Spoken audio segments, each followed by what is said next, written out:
A tia Ai disse ao chefe da família para não fazer contato visual com ele e que não pensaria em ajoelhar-se à sua frente, ou então perderiam conscientemente este confronto. Gong Xiaohui disse que estava contente por voltar a ver o general. Ela tinha ouvido falar do seu terrível ferimento. Ela espera que os rumores sejam exagerados e que os problemas de saúde dele não sejam assim tão graves. Afinal de contas, o general é a esperança de toda a nação bárbara. O moral do exército sofrerá muito se ele estiver fora de ação. O general começou a gritar algo incoerente. Estava muito zangado. Queria saber por que é que o seu filho tinha sido tratado daquela maneira. O general anunciou que tinha vindo para levar Lu Xincheng embora. E vai também exigir que a atual chefe da família Gong, noiva do seu filho, deixe o seu posto. Ela deve cuidar do túmulo do seu noivo para o resto da sua vida. Ou então, o general irá destruir toda a família Gong. A princesa Ai disse que, mesmo considerando o título do general, este tipo de comportamento era inaceitável. A família Gong existe há mais de 300 anos. Ninguém pode falar com eles desta maneira. O general gritou para que Altai saísse. Altai, o general adjunto do exército de Arzu, apareceu. A princesa Ai olhou para ele com horror. Era muito poderoso e mau. Yao Changchang dirigiu-se para ele. Estava armada com o seu guarda-chuva mágico. O general reparou que tinha saído um homem. Apercebeu-se que havia um homem a lutar por eles, e nem sequer era um prisioneiro. Que circo! Esta família humilde e cobarde passou para o lado dos humanos. Mais uma razão para os destruir o mais depressa possível. O general autorizou Altai a lutar contra a força e a livrar-se destes traidores. Todas as pessoas saíram em defesa da família Gan. Altai decidiu que podia tratar de toda a gente sozinho e enfrentou Yao Changchang. Li Yuzhan correu para ajudar o seu companheiro de batalha. A luta começou, mas Altai não conseguia perceber nada. Por que é que não conseguia derrotar uma rapariga? Nei Yuan já estava nas proximidades. Saltou para Altai com uma corrida e gritou que ele era o único que ia para o inferno hoje. O jovem cravou 2 punhais nas costas do forte e barulhento Altai. Mas de repente, Nei Yuan voou para o lado. Lu Xincheng apercebeu-se que Hua Yunyi estava envolvida. Hua Yunyi perguntou a Altai o que estava ele a fazer aqui sem ela. A mulher aplicou seus encantos feiticeiros a Altai. Ele confessou que queria que ela o levasse com ela. Hua Yunyi disse que ele tem muito sangue que ela precisa. Ela vai tentar ser gentil com ele. A partir desse momento, Altai deixou de ser um jogador no campo de batalha. Havia outros planos para ele. Hua Yunyi bebeu todo o seu sangue e disse que ela era vil. Altai caiu no chão sem sentir nada. O general apercebeu-se de que tinha perdido o seu chefe adjunto. O general correu para o seu ajudante moribundo, mas era demasiado tarde. Altai não tinha salvação. O general gritou que os pecados da família Gan eram imperdoáveis e ordenou aos seus soldados que os exterminassem a todos. Os bárbaros precipitaram-se para a batalha. Eram muitos. Hua Yunyi estava pronta para lidar com todos, por isso enfeitiçou-os. O general gritava a todos para não a olharem nos olhos. Havia um gorila poderoso com ele. Os olhos desse animal exalavam raiva e ódio. Era muito grande em tamanho. Lu Xincheng ordenou que Yao Changchang e Nei Yuan enfrentassem o gorila e tentassem minimizar as baixas. Lu Xincheng pediu a Hua Yunyi que acabasse com o general cruel e malvado. A mulher respondeu que gostava do tom imperioso dele. Hua Yunyi direcionou seus encantos para o líder dos bárbaros. O general ainda não tinha percebido com o que estava a lidar. A única coisa que ele sabia claramente era que essa mulher era muito forte. O general Arzi decidiu lidar com Li Xincheng primeiro. O jovem estava pronto para aceitar o desafio. General, ignore Hua Yunyi, e apesar de eu ter feito contato visual com ela, dirigiu-se a Lu Xincheng. A mulher pensou que este Lu Xincheng gostava de mandar. O jovem decidiu dar uma boa lição ao general Arzu, para que este moderasse o seu ardor. Primeiro, planeou separar um braço do general. O bárbaro continuava a amaldiçoar o jovem e aproximava-se dele a cada segundo que passava. Lu Xincheng saltou em sua águia de batalha para se esquivar do ataque do general. O jovem viu que a mulher não podia fazer nada. O general não a olhava nos olhos. Por isso, Xincheng decidiu tratar do assunto ele próprio. Ativou a sua técnica do dragão venenoso. Um dragão com olhos de fogo saiu para o exterior. O general passou por um momento muito difícil. Não conseguia lidar com o inimigo. O dragão venenoso era muito poderoso. E as forças não eram comparáveis. De repente, todos viram um clarão aparecer no céu. A atenção de todos foi atraída para ele. Os lutadores estavam a perguntar-se o que seria. Hua Yunyi também estava a ver o que se passava. De repente, começou a chover a cântaros. Era chuva ácida. Hua Yunyi apercebeu-se que as coisas não tinham corrido como planeado. Ela ia espremer estes soldados até a exaustão. Lu Xincheng pediu chuva. A mulher não esperava encontrar alguém neste mundo miserável, capaz de resistir aos seus encantos durante tanto tempo. O general perguntava-se que tipo de mulher era aquela. Nunca tinha encontrado tal poder numa rapariga. Os seus olhos brilhavam de raiva. Apercebeu-se que a sua unidade estava a perder e ordenou uma retirada. O general Arzu gritou que a família Gong tinha massacrado o seu filho e que se tinha aliado aos miseráveis. O general prometeu vingar-se de todos. Lu Xincheng, sentado na sua águia, reparou que o inimigo tinha começado a recuar. Hua Yunyi perguntou: é suficiente? Ou devo continuar? Lu Xincheng agradeceu-lhe o seu bom trabalho e disse que os corpos derretidos não lhe ficavam bem. A mulher concordou que o jovem era cooperativo. Pelo menos ela conseguiu corpos frescos. Hua Yunyi notou que não era assim tão mal deixar o jovem mandar nela um pouco. A propriedade da família Gan estava a ser ativamente limpa. Os jovens reuniram-se em conselho. Lu Xincheng contou aos seus amigos o que lhe tinha acontecido durante esse tempo. Ele disse sinceramente que era incrível. O jovem tinha conhecido o próprio rei, tinha se tornado um grande curandeiro e era um prisioneiro em território bárbaro. Lu Xincheng perguntou como é que os seus amigos o tinham trazido até aqui. Não deve ter sido fácil ou mesmo muito difícil. Yao Changchang disse que foi difícil, mas que valeu a pena porque agora estão reunidos. O jovem olhou-a nos olhos, os seus olhares cruzaram-se. Gong Xiaohui entrou na sala e pediu para falar com Lu Xincheng. A rapariga perguntou ao jovem o que iriam fazer a seguir. Ela estava preocupada que o general pudesse reunir um novo exército e regressar. Nesse caso, a família Gong ficaria em apuros. O jovem reconhece que a situação é difícil para os inimigos, porque o general perdeu o braço na batalha. mas ele está disposto a regressar na mesma para vingar o seu filho. Lu Xincheng pensou que mesmo para o rei, o general Arska era mais valioso do que a princesa Ai. Gong Xiaohui decidiu que eles estavam condenados. Lu Xincheng disse que tinha uma opção. O chefe da família Gong, Gong Xiaohui, perguntou que tipo de opção ele tinha em mente. Lu Xincheng disse para atacar primeiro. Esta noite, enquanto o general ainda não estiver pronto para atacar a família Gong, eles entrarão sorrateiramente no seu acampamento e o destruirão. Gong Xiaohui percebeu que esse era um plano ousado e impraticável, porque não havia como as pessoas serem capazes de lidar com o general Arzi. Lu Xincheng argumentou que o rei, comparado ao general, é completamente indiferente ao destino da família Gong. O rei não se importa com o general Arzu, e trazer o general de volta da frente foi um erro imperdoável. O rei nunca o aprovaria, porque o general usou os seus ferimentos como disfarce, apenas para se vingar da família Gong. Agora Xiaohui aprovou este plano. Os nossos guerreiros infiltraram-se no Palácio Real. Um incêndio deflagra nos aposentos da princesa. Toda a gente grita: "Fogo! Fogo! Tragam água!" Guardas de toda a área correram para apagar o fogo. Neste momento, Lu Xincheng ordenou: "Em frente, sigam a cabeça do general Arzu." O robusto guerreiro bárbaro olhava pensativo para a distância. O general está realizando um conselho de guerra. Todos estão a pensar no que fazer agora. Alzak e Altai estão mortos. Temos de os vingar na família Gun. O general diz que eles os vão vingar, e a vingança deles será brutal. É um pouco difícil agora, porque a família Gun de repente conspirou com os humanos. Eles também encontraram uma mulher incrivelmente forte. Ela tem estado a cortar os nossos rapazes bárbaros como se estivesse a cortar vegetais. O general afirmou que se não tivesse ordenado uma retirada durante a batalha, teriam perdido muitos mais bárbaros. O conselheiro do general sugeriu pedir ajuda a Madame Kikian. Se ela reunisse todos os guardas da cidade, teriam uma hipótese de fazer frente à situação. O general apoiou a ideia com entusiasmo. O general convocou um mensageiro. Entregou-lhe um pendente de jade e disse-lhe para o levar à senhora Kikian, pedindo-lhe que enviasse 5.000 soldados para ajudar. Desta vez, a família Gong não conseguiria escapar. De repente, um guarda entrou a correr com um relatório. Disse ao general que tinham sido atacados. O general exclamou: "Como é que isto é possível? Será que a família Gong chegou primeiro? Temos de reunir todos os que sabem lutar e levá-los para a batalha, sem piedade." O guarda disse que não podiam sair do recinto da propriedade. O general lançou ao guarda um olhar de escárnio e perguntou por quê. O guarda informa que estão encurralados. O general disse que nesse caso deveríamos enviar uma mensagem espiritual para o Palácio Real. O soldado disse que já tinham tentado, mas nem sequer obtiveram uma resposta de lá. A princesa Ai olhou para o palácio e não podia acreditar que todo este lugar iria arder até ao chão hoje. A princesa Ai olhou para Lu Xincheng e pensou que ele era apenas humano. Mas uma e outra vez, ele estava a tentar arrastar a sua família para os abismos do inferno. Ela pensou que se o plano do jovem não funcionasse, ela iria massacrá-lo pessoalmente. O nosso esquadrão posicionou-se à porta da mansão do general Arzi. Xincheng agradeceu a Yao Changchang pelo seu bom trabalho. Ela foi capaz de criar o ambiente perfeito. E então Lu Xincheng ficou em perigo.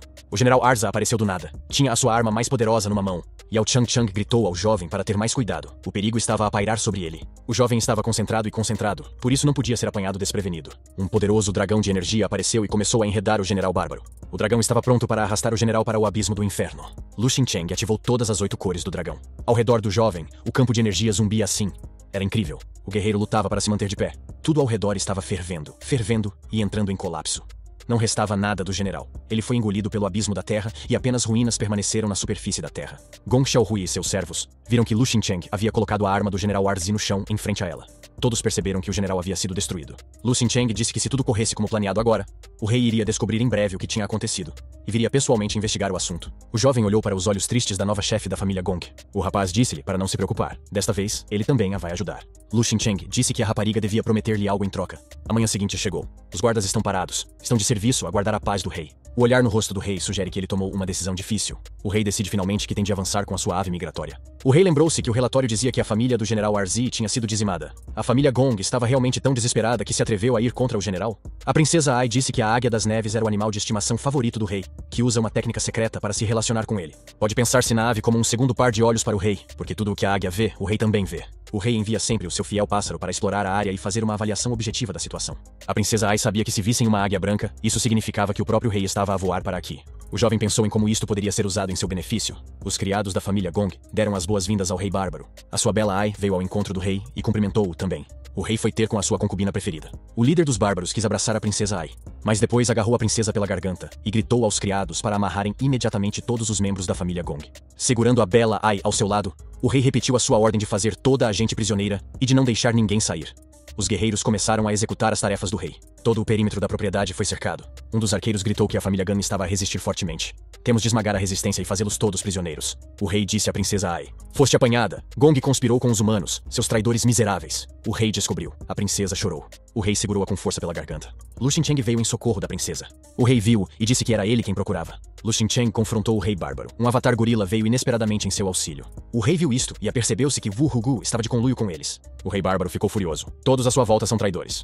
E então o rei decidiu livrar-se de todos os traidores de uma só vez. Ainda bem que estão todos aqui num só lugar. Lu Xingqiang convocou mais uma vez o seu dragão para o ajudar. O jovem tinha o seu anel mágico na mão. Disse a Yao Changchang que ela podia atuar. O rei bárbaro não esperava encontrar tal oposição. Cada um dos atacantes tinha algum tipo de superpoderes individuais. Lu Xingqiang convocou uma outra mulher suspeita que podia enfeitiçar toda a gente e beber o seu sangue. O rei também era páreo para ela. O jovem apercebeu-se que nem mesmo um rei sobreviveria a uma coisa destas. O rei caiu sob a influência dos encantos feiticeiros de Hua Yunyi, mas manteve-se de pé. Yao Changchang pensou, como é que isto é possível? É impossível ficar de pé depois disto. O rei não esperava que os seus rivais fossem capazes de chegar tão longe. O rei bárbaro ligou o modo de absorção. Algo incrível começou a acontecer à volta da comitiva do rei. As suas almas estavam a deixá-los. Yao Changchang e Lu Xingqiang não percebiam o que se estava a passar. O jovem perguntou o que era. Bela Ai disse que era uma das técnicas mais fortes do rei, a técnica de roubo de alma. Essa técnica ajuda a absorver toda a energia num certo raio, para restaurar a força do rei. Temos que parar o rei o mais rápido possível, ou todas as pessoas da cidade estarão em perigo. Lu Xingqiang disse que a ajuda de Hua Yun é necessária. Ela vai mesmo ajudar como lhe é devido. A mulher disse que tinha de esperar um pouco. Ela acabou de acordar. Ela ainda não tem energia suficiente para invocar o dragão de flores novamente.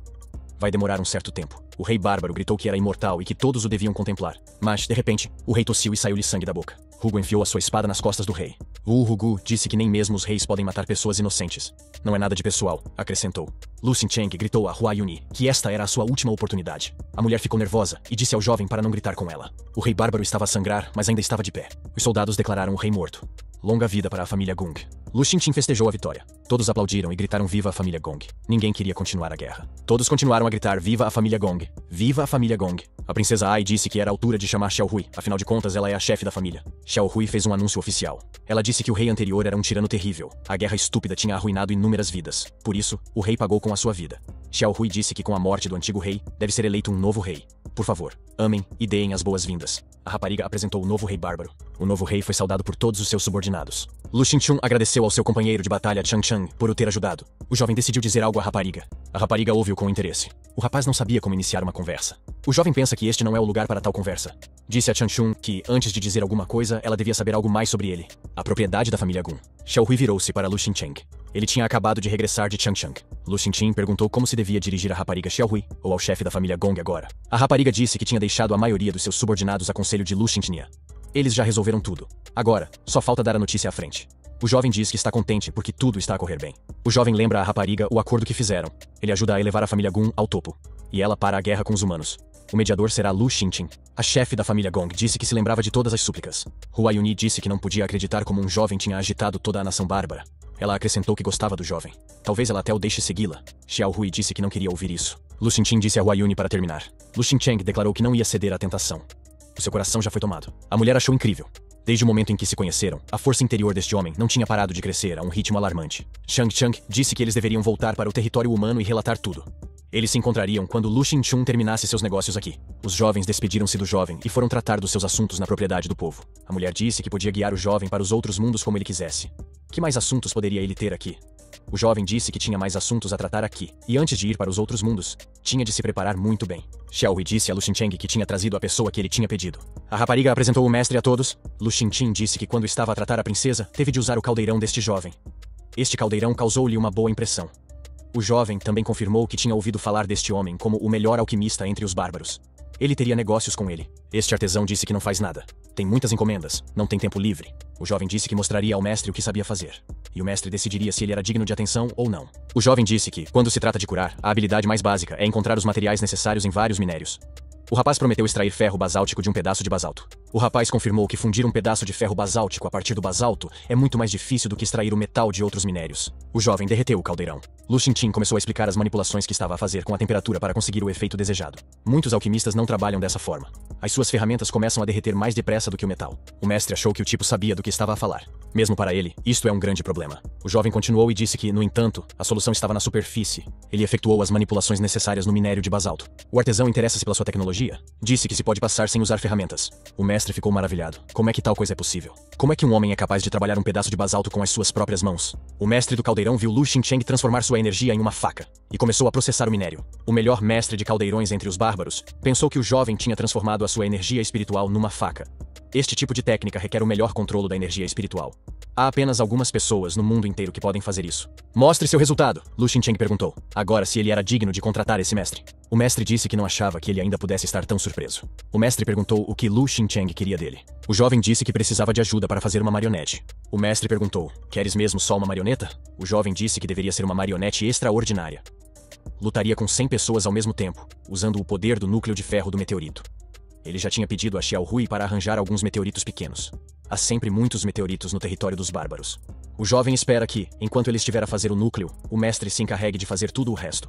E também vai precisar de 2 ou 3 bons alquimistas para fazer marionetas regulares a partir de restos de comida, de acordo com os seus projetos. O jovem perguntou se o mestre concordava com isso. O mestre teve a sorte de criar algo tão grandioso. O mestre ajoelha-se perante a truncatura e diz que ninguém recusaria tal oferta. Seria uma grande invenção. O jovem apercebeu-se de que tinha resolvido um problema. Lu Xincheng disse que estava muito grato ao mestre. Ele faria tudo sozinho, mas o prazo é apertado. E é difícil encontrar trabalhadores aliados. Por isso, está à espera de ajuda. A mulher astuta observava o jovem a trabalhar. Os criados trazem caixas de minério. A construção da marioneta continuava a todo o vapor. A princesa Ai leu a carta. Passaram 2 semanas. Xiao Hui bateu a porta do quarto de Lu Xincheng.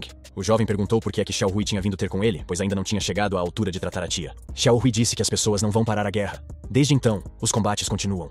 As pessoas deslocaram muito a linha da frente. Os combatentes bárbaros estão confusos. Precisamos de Lu Xincheng para intervir e mediar as negociações entre humanos e bárbaros. O jovem pensou que Chang Chan e os outros já deviam ter chegado ao território dos humanos. Deve ter lhes acontecido alguma coisa. O jovem disse que percebeu tudo. Ele vai imediatamente para a linha da frente, mas vai precisar de Wu Hugu e Hua Yunyi. O jovem acrescentou que devia levar mais. Os seus novos brinquedos, as marionetas, o mestre do caldeirão e Lu Xincheng estavam a olhar para a sua obra de arte. Eram marionetas enormes. Eram guerreiros. Acampamento bárbaro. O chefe estratega de combate entre os bárbaros revê o mapa de batalha. O mapa mostra a disposição dos combates. O soldado informa o general que os homens voltaram a atacar os seus acampamentos ontem à noite. Numa estimativa conservadora, as suas perdas ascendiam a 10 generais e quase 15 mil homens. O general perguntava-se por que é que Song Yufeng, que não era a última pessoa da sua seita, não podia dizer mais nada.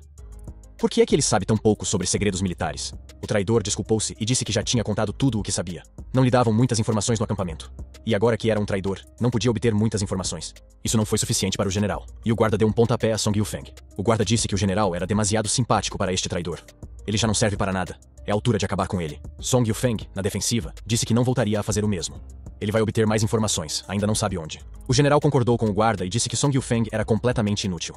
Os guardas informaram que um mensageiro do Palácio Real tinha vindo falar com o general. O mensageiro chegou disfarçado. Assim, os seus inimigos não o reconheceriam. Ele disse que estava em nome da família Gong. O mensageiro tinha um selo importante. Ele disse que tinha vindo para parar a guerra. O traidor reconheceu Lu Xincheng. Song Yufeng gritou que Lu Xincheng deve estar morto. Por que é que ele está aqui? O oficial perguntou o que se estava a passar. Este mensageiro é mesmo do palácio ou não? O general disse para fazermos tudo o que o mensageiro disser. Lu Xincheng cumprimentou Song Yufeng e disse que até dava pena olhar para ele. Como ele desceu tão baixo. Song Yuan começou a queixar-se. Disse que se tinha tornado um traidor por causa de Lu Xincheng. O seu noivado foi rompido por causa dele. Antes disso, ele era o melhor discípulo do ancião da seita. E Chang Chan seria sua esposa. Depois disso, Song Yufeng também foi chutado na orelha por Lu Xincheng. Ninguém queria lidar com um traidor. Lu Xincheng ordenou que o traidor fosse amarrado. Ele ainda poderia ser útil. O embaixador disse para o general ordenar que todas as tropas parassem de atacar e mantivessem suas posições. O oficial bárbaro disse que os homens não iam parar o ataque. O oficial disse que isso seria um erro estratégico. O general disse que a inimizade entre humanos e bárbaros se baseia no ódio puro. Não se trata apenas de medir forças. É uma rixa que se arrasta há gerações. Não pode ser parada tão facilmente. O general perguntou a Lu Xincheng se ele tinha um plano. O jovem disse que tinha um plano. Ele vai para o território do povo e vai dizer-vos para pararem com a ofensiva. O general perguntou se alguém a ouviria. As pessoas que sobreviveram ao cativeiro dos bárbaros são raras. Mas isso não quer dizer nada. O embaixador disse que nunca disse que as pessoas dariam ouvidos a Lu Xincheng. Ele colocou uma máscara e disse que era um mensageiro dos bárbaros. As pessoas seriam obrigadas a ouvi-lo. O general pensou que este plano poderia resultar. O general ordenou que todos os mensageiros disponíveis fossem enviados imediatamente para os seus acampamentos, para lhes dizer para pararem o seu avanço. No acampamento humano, informaram que uma das suas patrulhas tinha conseguido capturar 3 espiões bárbaros. O comandante disse para os trazerem para cá imediatamente, e para reunir o resto dos anciãos. 3 espiões do lado dos bárbaros foram trazidos para junto dos homens no quartel-general militar. 2 deles usavam máscaras. Um dos espiões disse que tinha vindo aqui como enviado em nome da corte real para discutir algo muito importante. O senhor da guerra humano pensou que este mensageiro era parecido com Lu Xincheng. Chang Chang disse que Lu Xincheng ainda pode estar vivo. É impossível tornar-se tão forte num período tão curto de tempo. Ele disse que humanos e bárbaros não têm nada a discutir. Muitos lutadores morreram nesta guerra, e eles pretendem vingar os seus irmãos mortos. Hu Yunyi decidiu fazer as coisas à sua maneira. Não havia ninguém aqui para se opor a ela. O mensageiro disse que tinha algo muito importante para discutir, nomeadamente, a retirada de ambos os exércitos para as suas fronteiras atuais. e uma cessação completa das hostilidades de ambos os lados. Ninguém acreditou no mensageiro. Como é que isto é possível? Adorariam concordar. Mas e se os bárbaros começassem a atacar as suas tropas pelas costas enquanto estavam a recuar?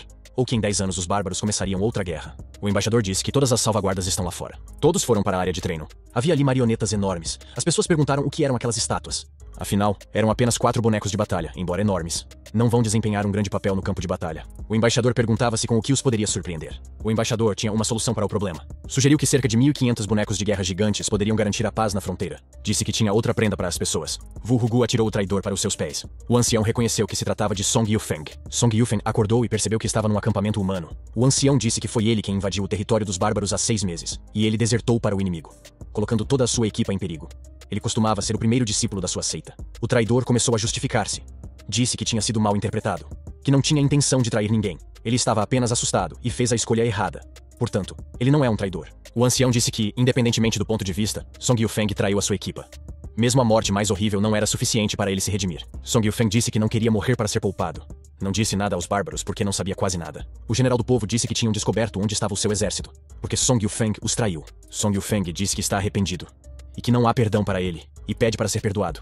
Ele agora tem muita informação sobre os bárbaros, a localização dos seus acampamentos. Agora seguido de um golpe do ancião humano na zona do maxilar de Song Feng. Se ele já traiu uma vez, pode trair uma segunda e uma terceira vez. Não há fé nele. O ancião disse que ele não deveria ter sido deixado vivo, porque ele poderia traí-los novamente na próxima vez. O ancião disse que queria saber o nome do embaixador dos bárbaros para saber a quem agradecer o regresso do traidor. Uma voz de mulher perguntou quem estava a falar de bárbaros. Era Yao Changchan. O ancião disse que tinham enviado um negociador até eles. Changchan olhou para os olhos do negociador, e esses olhos pareceram-lhe familiares. A rapariga perguntou-lhe se era Lu Xincheng. O embaixador foi exposto e teve de tirar a máscara. E todos viram que era Lu Xincheng. As pessoas olhavam para o jovem com interesse. Como é que ele tinha feito tudo aquilo? O general disse que não teria acreditado que Lu Xincheng pudesse ser o mensageiro dos bárbaros sobre a paz. Lu Xincheng disse que ele próprio estava chocado. Mas isso não é tudo. O jovem ajoelhou-se e dirigiu-se à rapariga. Changchang, depois de passar por todas estas provações, percebi finalmente que só te amo a ti e que quero estar só contigo para o resto da minha vida. Queres o mesmo? A rapariga ficou confusa e comovida até as lágrimas. Ela concordou, é claro. Lu Xincheng disse que era difícil acreditar nele, mas ele tinha muitas coisas interessantes para contar sobre o seu tempo entre os bárbaros. É uma história e tanto. O jovem contou uma história divertida sobre o seu tempo em território bárbaro. Até tinha testemunhas. O general, ao saber que o rei bárbaro estava morto, decidiu que era uma ótima notícia para o povo. O general disse que, se era esse o caso, o jovem tinha razão. Um tratado de paz era a melhor solução para ambas as partes, mas os seus termos deveriam ser discutidos mais tarde.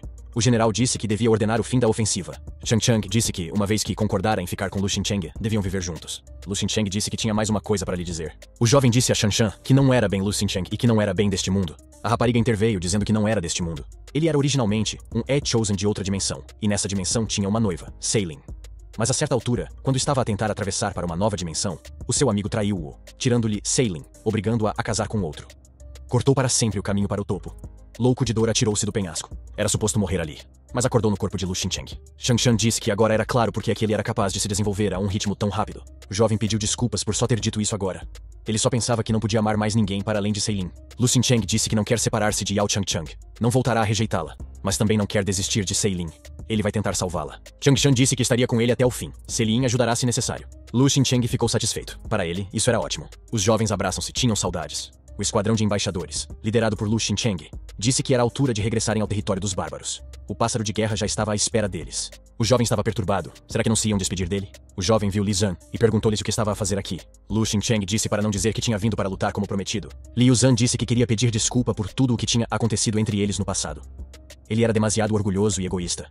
Agora não vai mais acontecer. Li Yuzhan veio se despedir e reafirmar a promessa de que, quando se encontrassem da próxima vez, teriam uma batalha. Nós podemos ter uma batalha agora. Ne Yuan disse que precisa aceitar o pedido de desculpas de Li Yuzhan. Tianshan disse que, agora que são uma equipa, não podem lutar entre si. Lu Xincheng disse que não queria lutar com ninguém. O jovem disse, Ne Yuan não quer ir com ele? Ne Yuan disse que não podia simplesmente ir-se embora e deixar a sua casa. Lu Xincheng disse que o pedido de casamento era da conta dele, mas ele respeita a sua escolha. Lu Xincheng pensa que o universo é um sítio grande, mas acredita que se voltarão a encontrar. O pássaro levantou voo e eles partiram. O palácio do rei bárbaro. Xiao Hui agradeceu ao jovem. De fato, ele tinha se saído bem. E tinha acabado de ser noticiado que o povo tinha parado a ofensiva.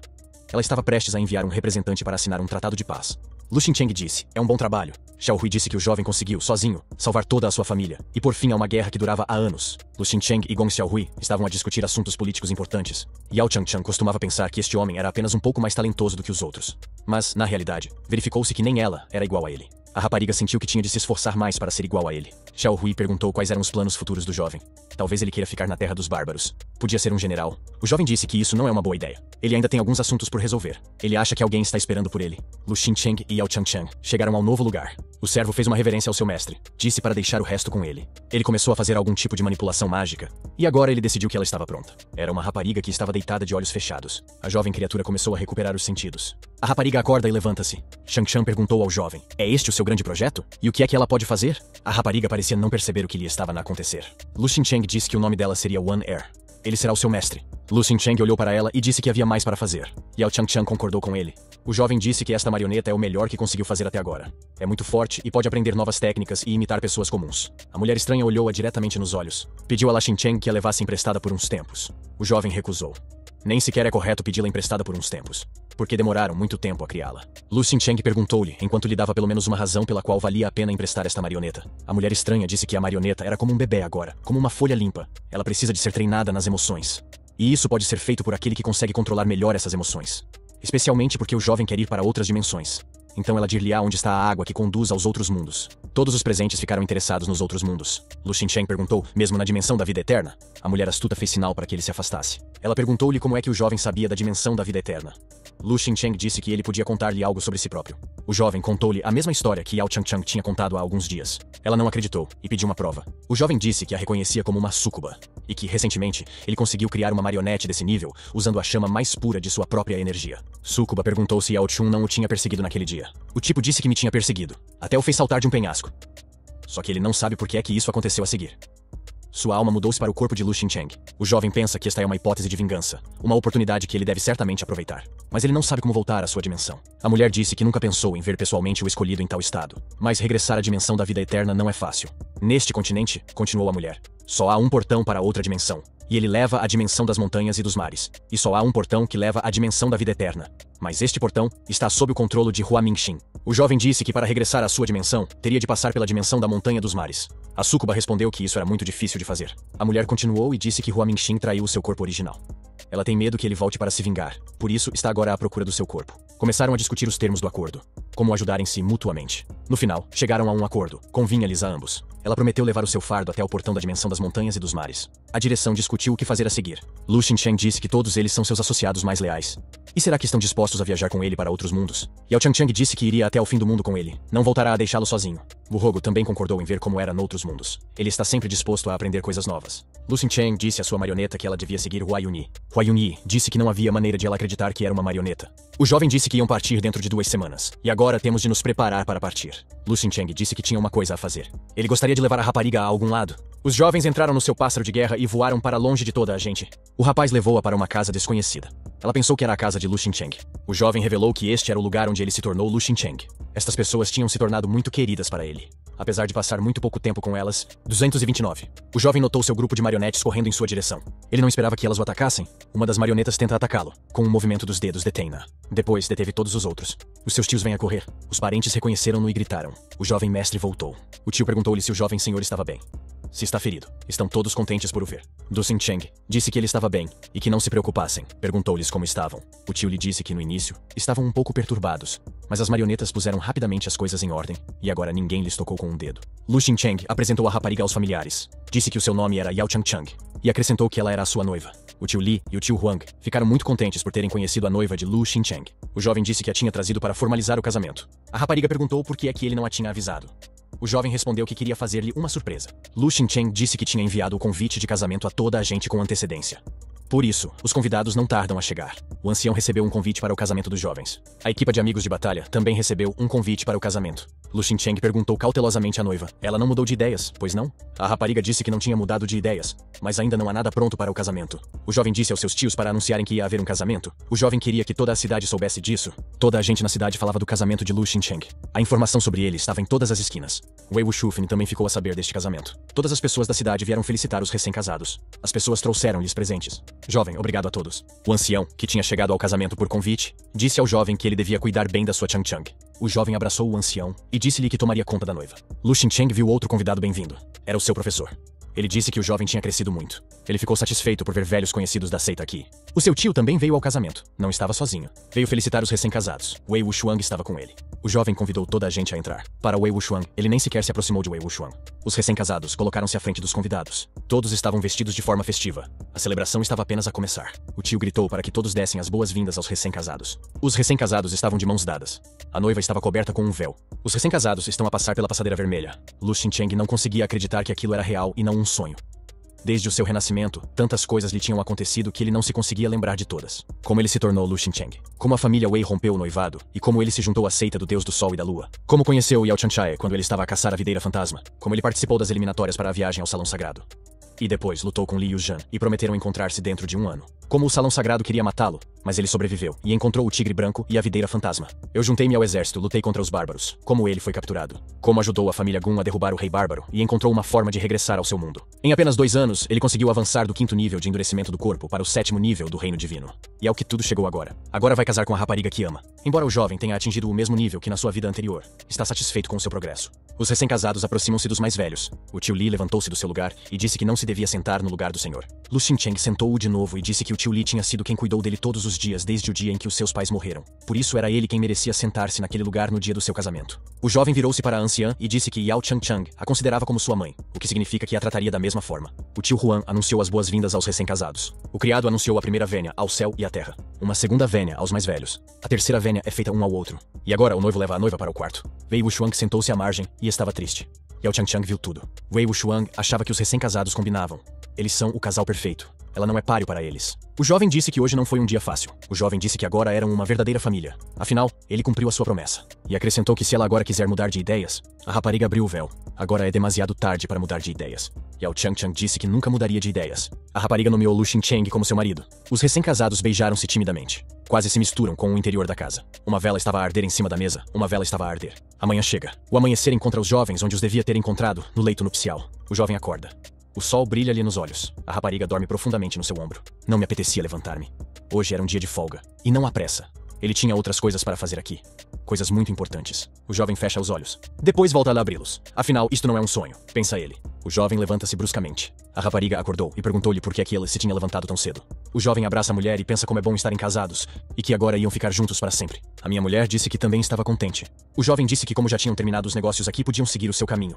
Mas havia mais uma coisa a fazer aqui. A sua mulher perguntou-lhe o que mais tinha planeado. O meu marido disse que sim, mas não que o tinha planeado. O marido voltou a meter a mulher debaixo dos lençóis. Agora é o passatempo de toda a vida. Depois de tudo isto, Du Xincheng vestiu-se. Nessa altura, alguém bateu a porta do quarto. Um criado entrou a correr e disse que estava muito triste.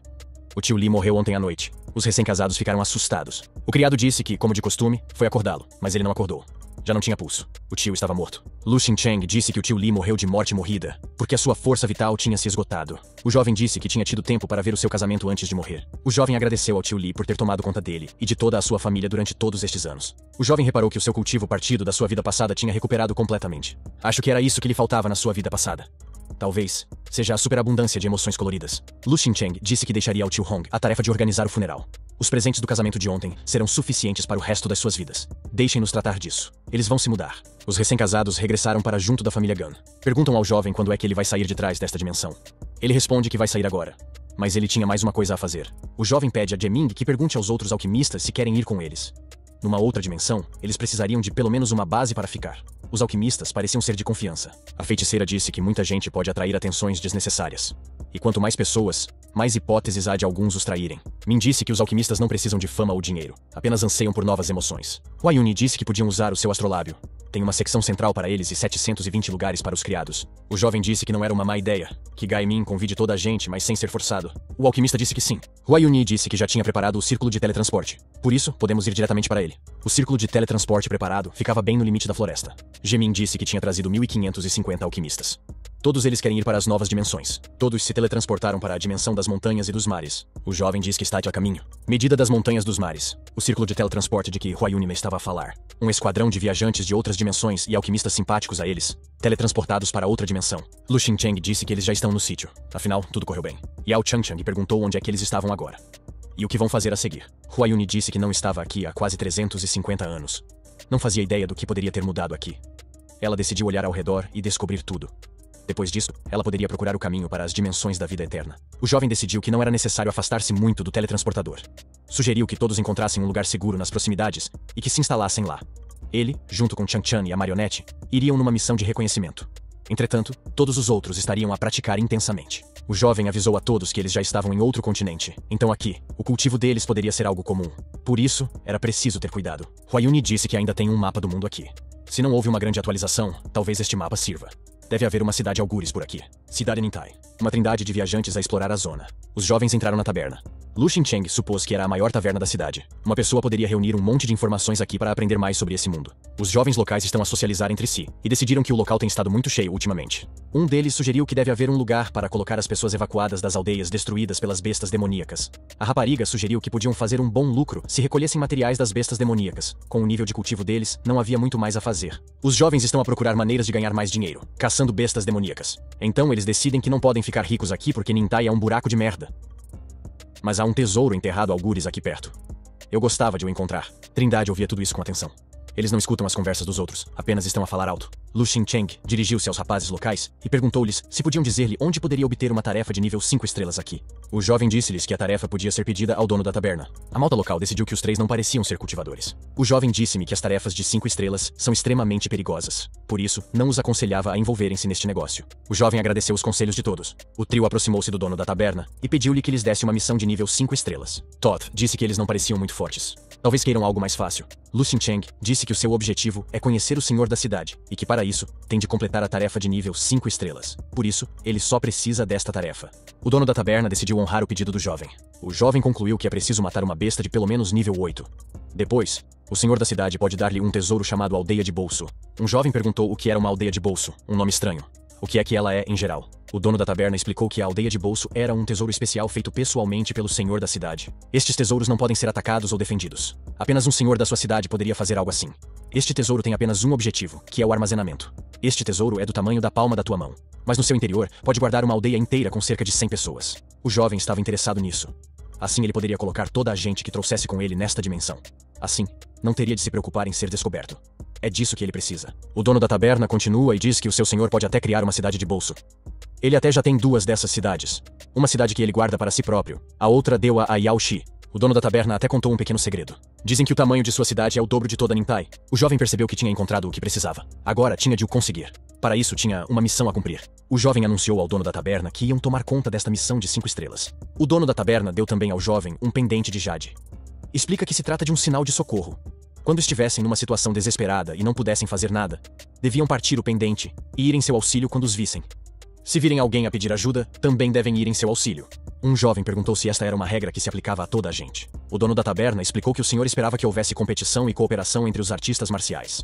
As vidas dos artistas marciais são importantes para o senhor, e ele não quer perder pessoas talentosas. Lu Xincheng disse, agora entendemos tudo. O dono da taberna disse que precisava de registrar a equipa deles. Para completar a tarefa, é preciso registrar-se. O jovem disse para registrar 5 pessoas. Huayuni e o pássaro seguem para o ponto de partida da tarefa. A mulher está preocupada com o facto de não ser exposta. Lu Xincheng disse que já tinha tratado disso, e ofereceu-lhe um véu que podia esconder a sua aura. O jovem avisou que ela não poderia juntar-se a eles para se encontrar com o senhor da cidade. Huayuni disse que Lu Xincheng tinha pensado em tudo. Os jovens chegaram ao local. O mapa indicava uma besta de nível 8. Era uma chita. O jovem notou que havia muitas bestas demoníacas de nível baixo ao redor dessa chita. Devíamos lidar com elas primeiro. O Hugo disse para deixarmos isso com ele. Lu Xincheng sugeriu que o bárbaro levasse Wan Er com ele. Ela aprende muito depressa, é o que é preciso para ganhar alguma experiência. Wu Hog e Wan Er, diretamente do pássaro voador, mergulham sobre as bestas demoníacas. As bestas tentam imediatamente atacar os extraterrestres. Wan Er é muito bom na sua missão. Wu Hugo avisa a marioneta para ter cuidado. A besta demoníaca tenta morder a marioneta. Lu Xincheng diz que não nos podemos preocupar. Wan Er foi criada com os melhores materiais e técnicas. Um ataque destes não seria capaz de a magoar. Os jovens estão à vontade com a sua missão. Lu Xincheng disse que eles tinham terminado. O primeiro animal está no bolso deles. O jovem ficou surpreendido e perguntou o que era. Parece uma espécie de sinal. Talvez alguém esteja a pedir ajuda. A equipa de salvamento viu os animais demoníacos a rodear alguém. Eram os jovens da taberna. Eles eram uma equipa despreparada. E os jovens não desistem, tentam lutar contra as feras demoníacas. Os rapazes viram que um grupo de salvamento podia ter chegado até eles. No mesmo instante, houve uma explosão. As bestas demoníacas dispersam-se em todas as direções. Eles não perceberam o que tinha acontecido. Wan estava lidando com um enorme urso demoníaco. Os caras adivinharam que eles eram aqueles que eles tinham encontrado na pousada à tarde. O jovem agradeceu ao jovem guerreiro pelo resgate. Lu Xincheng disse que ele não esperava encontrar esses caras a tempo. O jovem apresentou-se e disse que era melhor irem-se embora rapidamente. O rapaz pediu para ser escoltado de volta. Há feridos entre eles. Este jovem pede que não lhes seja negado. Este nível estava para além deles. Lu Xincheng e Yao Changcheng entreolharam-se. O jovem disse que fulano ou cicrano os ajudaria a regressar. Lu Xincheng e Yao Changcheng acompanharam os jovens até ao hotel. Aqui despediram-se. Os nossos heróis foram para o seu quarto. Os jovens falam de como foram ajudados. Devíamos aproveitar esta oportunidade para conhecer melhor estes salvadores. Talvez possamos ser amigos deles. Alguém sugeriu que eles simplesmente têm uma família poderosa e influente. O jovem não lhes estava muito grato por isso. O mais provável é que tivesse inveja deles. A rapariga reparou que, por causa do fracasso da missão de hoje, havia uma divisão no grupo. O rapaz apercebeu-se de que talvez houvesse um abismo na relação entre eles há muito tempo. A taberna estava cheia de gente esta manhã. Lu Xincheng perguntava-se por que é que estava tão cheia hoje. Os habitantes da cidade estavam a discutir as notícias da manhã. Eles tinham muito o que falar. Eles estavam falando sobre os 8 picos divinos. Lu Xincheng percebeu que os 8 picos divinos, essa era a seita que os outros tinham mencionado antes. O jovem se virou para o dono da taverna. Ele disse que eles tinham cumprido sua missão. Aqui está uma besta demoníaca de nível 8 para vocês. O dono da taberna deu-lhes uma ficha de jade. Contém a sua identidade. Agora eles devem levá-lo para a residência da cidade. Alguém irá certamente encontrar-se com eles lá. Os jovens foram à residência dos 8 picos divinos. Eles imaginaram que havia muitas pessoas aqui, mas era tudo gente do local. Os jovens sentaram-se numa mesa vazia. Chang Chan pensou que estas pessoas não eram muito amigáveis. O jovem disse que iriam observar. Um desconhecido aproxima-se do nosso trio. Apresenta-se e diz que o seu nome é Chang Ying Shao. É conhecido como um jovem mestre com um rosto de jade. Ele é um discípulo da seita interna sob a liderança do grande ancião dos 8 picos divinos. Ele cumprimenta os jovens guerreiros. Os jovens guerreiros cumprimentaram o jovem mestre. As pessoas na mesa ao lado riram. Chang Ying Shao disse que admirava a aparência das jovens senhoras. Sugeriu que as raparigas tomassem uma bebida juntas, porque elas parecem celestiais, que descem do céu. Lu Xincheng disse ao Wan-Er para prestar atenção. O jovem começou a se gabar, e disse que ele estava no 4º nível do reino do mar divino. Ele deveria ser tratado com respeito. Chang Ying Shao decidiu cortejar Wan-Er e ficou feliz que ela estava disposta a dar a ele seu tempo. A rapariga rejeitou os seus avanços e atirou-lhe um copo de shot. O jovem ficou muito surpreendido. Ele disse que tinha vindo com boas intenções, queria fazer amizade com eles, e eles tratam-no tão mal. Lu Xincheng disse que ter boas intenções para fazer amigos não é o mesmo que apenas namoriscar.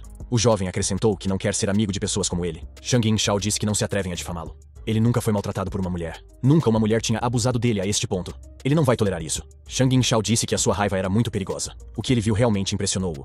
Wan-Er desviou seu murro muito facilmente. Como é que isso é possível? Não foi difícil para a rapariga repelir o ataque deste homem insolente. Chang Ying Shao pensou. Como pode um corpo tão pequeno possuir uma força tão monstruosa? Wan-Er se fartou e jogou aquele patife para o alto junto com sua arma. Quando ele caiu, os criados vieram correndo até ele. Perguntaram-lhe como se sentia. O jovem disse que esta rapariga é bonita e doce, mas ela pensa que pode fazer tudo. É preciso dar-lhe uma lição. Ele grita que está pronto para vingar o seu mestre.